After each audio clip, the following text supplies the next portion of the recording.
Shalom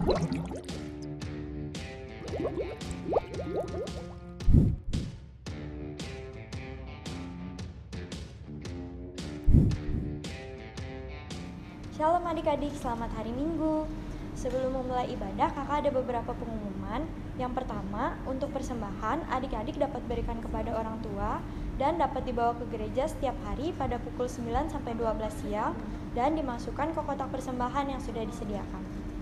Yang kedua, kakak mohon bantuan dari adik-adik untuk menulis nama dan kelas di PT pada kolom komentar supaya dapat dilakukan pengabsenan. Dan yang terakhir, meskipun ibadah PT ini kita laksanakan secara online, kakak harap adik-adik dapat beribadah dengan khusyuk. Sebelum memasuki ibadah, kakak undang adik-adik untuk saat teduh sejenak. Saat teduh dimulai.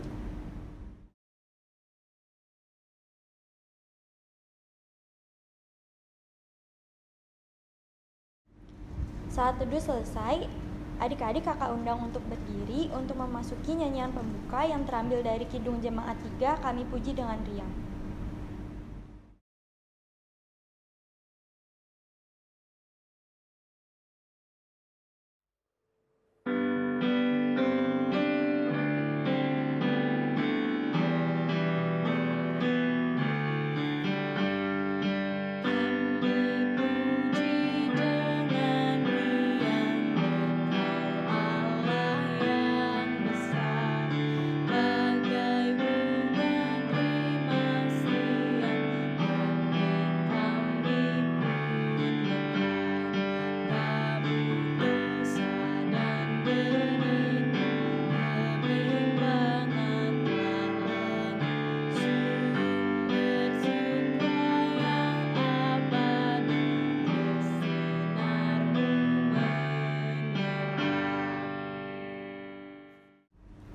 Adik-adik dipersilahkan duduk.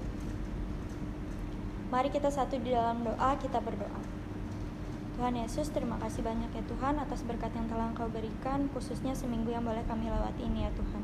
Sekarang kami mau memulai ibadah kami ya Tuhan, tolong Tuhan berkati dari awal, pertengahan hingga akhirnya, supaya dapat berjalan dengan lancar dan seturut dengan kehendak-Mu saja ya Tuhan. Dalam nama Tuhan Yesus kami sudah berdoa, haleluya, amin. Kita masuk ke dalam pelayanan firman, selamat beribadah.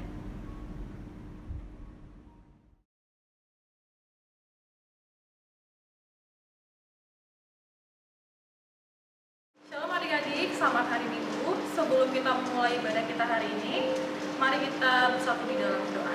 Mari kita berdoa. Terima kasih Bapa untuk kebaikan-Mu kepada kami. Hari lepas hari, sebentar kami akan membaca dan merenungkan firman-Mu. Hadirlah di tengah-tengah kami Bapa, agar apa yang kami baca dapat kami mengerti, sehingga kami dapat melaksanakannya dalam kehidupan kami. Terima kasih, haleluya, amin. Adik-adik, kakak undang untuk berdiri. Mari kita sama-sama buka dari Esra pasal ke-7 ayat yang pertama sampai yang ke-10. Yang menyatakan, kemudian daripada semuanya itu pada zaman pemerintahan Artaksata, raja negeri Persia, maka berangkatlah Ezra bin Seraya bin Asaria bin Hilkiah bin Salum bin Sadok bin Ahitub bin Amaria bin Asaria bin Merayot bin Serahya bin Uzi bin Buki bin Abisua bin Pinehas bin Eleazar bin Harun, yaitu Harun imam kepala. Ezra ini berangkat pulang dari Babel. Ia adalah seorang ahli kitab, mahir dalam Taurat Musa yang diberikan Tuhan Allah Israel, dan raja memberi dia segala yang diingininya, oleh karena tangan Tuhan Allahnya melindungi dia. Juga berangkatlah pulang ke Yerusalem beberapa rombongan orang Israel dan imam, orang Lewi, penyanyi, penunggu pintu gerbang, dan budak di bait Allah. Pada tahun ke-7 Raja Artaxerxes, lalu tibalah ia di Yerusalem pada bulan ke-5, yakni pada tahun ke-7 zaman raja itu. Tepat pada tanggal 1 bulan pertama, ia memulai perjalanannya pulang dari Babel, dan tepat pada tanggal 1 bulan ke-5 ia tiba di Yerusalem, oleh karena tangan murah Allahnya itu melindungi dia. Sebab Ezra telah bertekad untuk meneliti Taurat Tuhan dan melakukannya serta mengajar ketetapan dan peraturan di antara orang Israel. Adik-adik dipersilakan duduk kembali. Adik-adik, pembahasan mengenai Ezra pasti sering adik-adik dengar. Dan pembahasan ini sudah dibahas dari minggu lalu tentang Ezra. Pasti adik-adik mengetahui siapa itu Ezra, siapa itu Nabi Ezra, apa yang ia alami, dan bagaimana perjalanan Ezra. Nah, pada pasal ke-7 ayat yang pertama sampai ke-10 ini khusus menjelaskan tentang bagaimana proses Ezra balik dari pembuangan menuju Yerusalem. Dalam proses kembalinya Ezra ke Yerusalem ini ada beberapa rombongan yang ikut bersama Ezra. Di antaranya ada para imam, orang Lewi, ada penyanyi, ada penunggu pintu gerbang, dan ada budak di bait Allah. Nah, itu bisa adik-adik baca pada ayatnya yang ke-7. Situ dijelaskan siapa saja rombongan yang ikut kembali ke Yerusalem bersama Ezra. Nah, pada saat proses kembalinya Ezra ke Yerusalem, Ezra didukung oleh seseorang yang memberikannya sokongan dan mengizinkan dia untuk kembali ke Yerusalem. Orang itu tersebut adalah Raja Kores. Raja Kores adalah raja yang mengizinkan kelompok Yahudi untuk kembali ke Yerusalem. Raja juga merupakan sosok yang menghargai nilai-nilai kebersamaan. Jadi saat proses kembalinya Ezra, raja ini membantu memberikan dana untuk membangunnya kembali rumah Tuhan. Nah, raja juga memberikan otonomi kepada penguasa setempat. Sesuai dengan bacaan kita pada hari ini mengenai pertemanan yang saling mendukung, nah kita sangat tahu bahwa contoh Ezra dan Raja Kores ini tepat untuk dinyatakan sebagai pertemanan yang saling mendukung. Kenapa? Karena kita tahu bahwa tadi kakak jelaskan bahwa raja ini mendukung penuh kembalinya Ezra. Sampai ia memberikan sokongan dana untuk Ezra, ia mengizinkan untuk kembali, apapun kebutuhan Ezra ia penuhi. Nah, adik-adik, jika tidak adanya hubungan yang saling menopang dan tanpa dukungan dari raja, tentunya sangat sulit bagi Ezra untuk melakukan pemulihan kembali di Yerusalem. Adik-adik, kakak ada sebuah video yang nanti bisa adik-adik lihat, kita tonton bareng-bareng. Nah, di dalam video itu nanti adik-adik cermati hal positif apa sih yang bisa kita ambil dari video tersebut. Oke adik-adik, selamat menyaksikan.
Nah, dari video yang adik tonton barusan, kira-kira nih, hal positif apa sih yang bisa adik-adik ambil?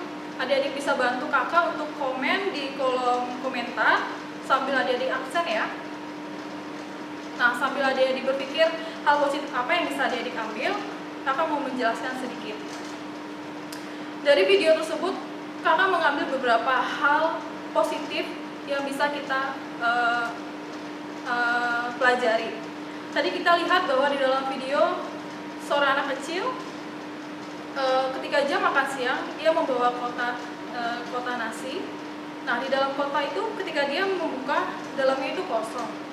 Lalu dia izin keluar oleh gurunya, dia izin. Beberapa menit ketika ia kembali lagi ke kelas, ia mengangkat kembali kotak nasi. Lalu apa yang terjadi? dia merasa kota itu terasa berat.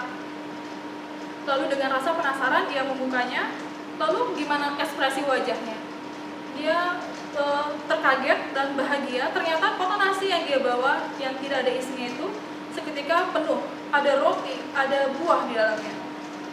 Seketika ia melihat sekelilingnya, dia melihat temannya yang memakan buah yang sama yang seperti yang ada di kota nasi. Lalu ia melihat temannya juga yang sama memakan roti yang ada di kota nasi. Nah, dari hal tersebut kakak bisa ambil bahwa adanya sikap peduli antara satu teman dengan teman yang lainnya. Lalu adanya rasa peka antara sesama. Jadi adanya rasa peka antara teman yang satu dengan teman yang lainnya, sehingga ketika temannya tidak membawa makanan, teman yang lain pun ikut membantu dan menolong. Adanya sikap saling tolong menolong.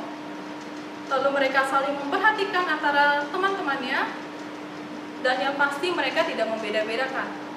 Nah, dari video tersebut kita pun harus belajar adik-adik bahwa dalam pergaulan kita tidak boleh membeda-bedakan.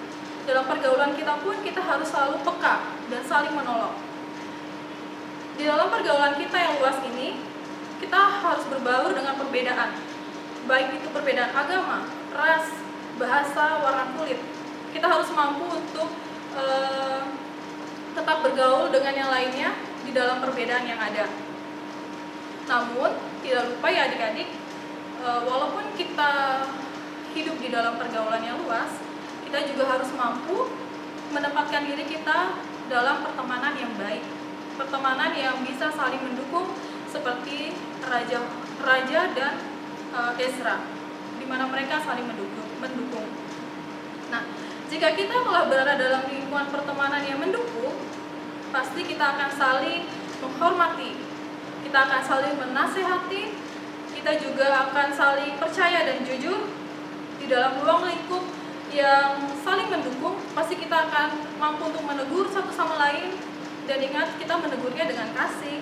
Jangan sampai kita menegur teman-teman kita sampai menyudutkannya, membuat perasaannya tidak enak. Lalu kita mampu menjadi pendengar yang baik. Nah, ketika kita menjadi seorang pendengar yang baik, jangan sampai apa yang kita dengar dari teman kita sampaikan lagi ke orang lain. Jadi ketika teman kita cerita kepada kita mampu menjadi seorang pendengar yang baik. Jadi kita dapat menjalani pertemanan yang baik dengan cara menghargai dan tidak membeda-bedakan yang lain. Dengan bentuk saling mendukung, saling menompang. Sehingga kenapa sih kita perlu adanya hubungan yang baik antara sesama kita, Kak? Nah, Kakak mau kasih kenapa kita perlu melakukan hubungan baik dengan sesama kita. Kita buka sama-sama di Yohanes 15 ayatnya yang ke-12 sampai ke-15. Di situ dikatakan, Tuhan yang mengatakan bahwa inilah perintahku, yaitu supaya kamu saling mengasihi seperti aku telah mengasihi kamu. Tidak ada kasih yang lebih besar daripada kasih seorang yang memberikan nyawanya untuk sahabat-sahabatnya. Kamu adalah sahabatku jikalau kamu berbuat apa yang kuperintahkan kepadamu. Aku tidak menyebut kamu lagi hamba, sebab hamba tidak tahu apa yang diperbuat oleh tuannya, tetapi aku menyebut kamu sahabat, karena aku telah memberitahukan kepada kamu sehingga sesuatu yang telah kudengar dari Bapakku. Nah, Tuhan katakan bahwa inilah perintahku. Jadi Tuhan mau mengatakan bahwa ini perintah Tuhan untuk saling mengasihi. Tuhan saja mengasihi kita. Nah, sekarang kita harus mengasihi sesama kita. Jangan lalu kita mengatakan bahwa saya mengasihi Tuhan, tetapi teman-teman kita, sahabat-sahabat kita tidak kasihi. Bagaimana kita mau mengaku bahwa kita mengasihi Tuhan yang tidak kelihatan, sedangkan orang, sahabat, teman kita yang terlihat aja kita nggak kasihi. Jadi mulailah kita belajar ketika kita mampu untuk mengatakan bahwa saya mengasihi Tuhan, saya pun mampu untuk mengasihi sesama saya yang terlihat. Oke adik-adik, itu saja firman kakak. Mungkin kakak mau mengingatkan, tetaplah menjadi pribadi yang selalu mampu membawa dampak positif. Jadi bawalah diri kita ke dalam pergaulan yang baik, sehingga kita akan terbawa untuk hal-hal yang positif. Itu saja adik-adik, Tuhan Yesus memberkati. Adik-adik, mari kita tutup dengan doa syafaat. Mari kita berdoa. Terima kasih Bapa, kami telah selesai mendengarkan firman-Mu. Kiranya Bapa, firman yang baru kami dengar, dapat kami benar-benar laksanakan dalam kehidupan kami Bapa. Pakailah kami menjadi pribadi, menjadi seorang teman yang baik, yang dapat membangun teman-teman kami Bapa, dan membawa teman-teman kami ke dalam hal-hal yang positif. Pakailah kami juga menjadi teman yang dapat mendukung teman kami, sehingga banyak orang yang berbahagia dengan adanya hubungan pertemanan di antara kami Bapa. Bapa, kami juga menyerahkan untuk mungkin teman-teman kami yang saat ini tidak dapat beribadah. Kiranya Bapa, dalam keadaan sakit, kiranya Engkau yang sembuhkan, maupun dalam halangan lain Bapa, kiranya Engkau juga ya Tuhan yang menengok mereka dan mengetuk hati mereka, agar mereka juga dapat melaksanakan ibadah secara online. Kami juga berdoa Bapa untuk orang tua kami yang berdampak COVID, kiranya Engkau yang memberkati keluarga kami, Engkau yang memampukan kedua orang tua kami untuk menghadapi situasi ini. Kami juga teringat Bapa untuk gereja kami yang di masa pandemi ini Bapa, gereja kami pun berdampak. Bapa, kiranya Engkau yang memberkati pelayanan gereja kami, begitu juga dengan Bapa dan Ibu pendeta kami, begitu juga dengan keenam pengkat, karyawan kantor, dan segala sesuatu yang ada di dalamnya Bapa. Kiranya Engkau juga yang memberkati setiap tugas dan pelayanan mereka Bapa. Kami juga berdoa untuk bangsa dan negara kami, terkhususnya untuk wilayah yang kami tinggali di Bali Bapa. Kiranya Engkau yang memulihkan segala sesuatunya, baik dalam perekonomian dan dalam kesehatan juga Bapa. Kiranya Engkau yang menyembuhkan segala masyarakat yang mungkin terpapar COVID Bapa. Terima kasih Bapa, inilah doa dan permohonan kami. Kiranya Bapa, Engkau yang mengetahui segala sesuatunya dalam kehidupan kami. Terima kasih Bapa, kami alaskan doa ini hanya di dalam nama Tuhan Yesus yang telah mengajarkan kami berdoa. Bapa kami yang ada di dalam surga, dikuduskanlah nama-Mu, datanglah kerajaan-Mu, jadilah kehendak-Mu di bumi seperti di sorga. Berikanlah kami pada hari ini makanan kami yang secukupnya, dan ampunilah kami akan kesalahan kami, seperti kami juga mengampuni orang yang bersalah kepada kami. Dan janganlah bawa kami ke dalam pencobaan, tapi lepaskanlah kami daripada yang jahat, karena Engkau yang punya kuasa dan kemuliaan sampai selama-lamanya. Amin. Adik-adik, kita masuk ke dalam persembahan. Nyanyian persembahan terambil dari Gita Bakti 80, Mari Bawa Persembahan.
Adik-adik, kakak undang untuk berdiri.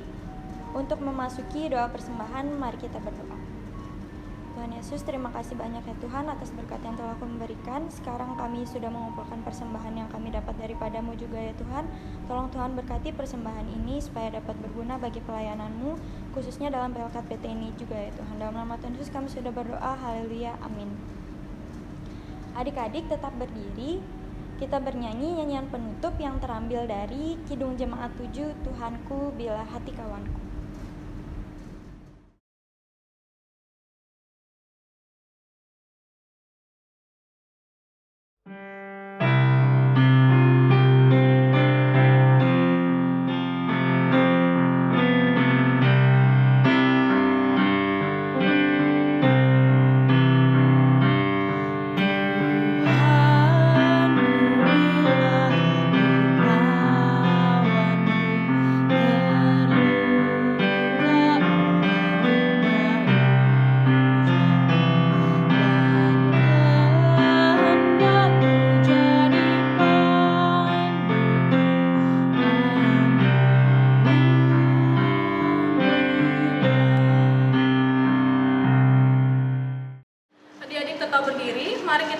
ibadah kita hari ini dengan doa penutup.